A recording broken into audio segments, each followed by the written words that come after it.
பிள்ளைகளை இயேசு கிறிஸ்து நாமத்தினாலே உங்களை வாழ்த்து வரவேற்கிறேன். ஒவ்வொரு நாளும் அந்த வீடியோ மூலமாக உங்களை காண்பதில் மிகுந்த மகிழ்ச்சி, மிகுந்த சந்தோஷம்.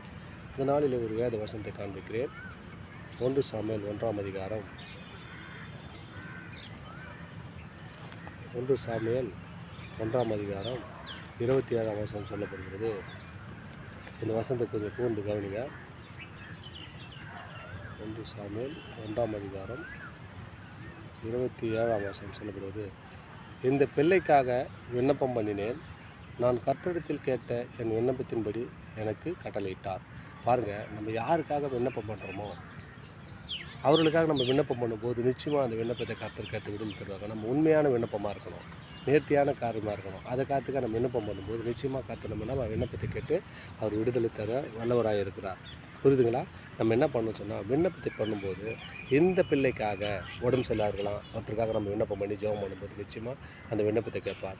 அது இல்லாமல் வேலை ஸ்தலத்துக்காக ஜெபம் பண்ணலாம், குழந்தைகளுக்காக ஜெபம் பண்ணுவோம், விண்ணப்பம் பண்ணும்போது அந்த விண்ணப்பத்தை அவர் கேட்டு அவர் விடுதலை கொடுக்குற தேவன் நம்மளோடு இருக்கிறாருங்க. நீங்கள் யாருக்காவது விண்ணப்பம் வச்சுருக்கீங்கன்னா சொல்லுங்கள், நம்ம ஜெபிப்போம். ஜெபம் பண்ணும்போது நிச்சயமாக அவர் விண்ணப்பத்தை கேட்டு விடுதலை தர தேவனும் நம்மளோடு இருக்கிறார். அவர் தான் சொல்கிறார், அவருக்கான எந்த பிள்ளைக்காக விண்ணப்பம் பண்ணினேன், நான் கர்த்தரிடத்தில் கேட்ட என் விண்ணப்பத்தின்படி எனக்காக கட்டளையிட்டார். உங்களுக்காக கூட கட்டளை விடுங்க. நீங்கள் ஜெபம் பண்ணுங்கள்.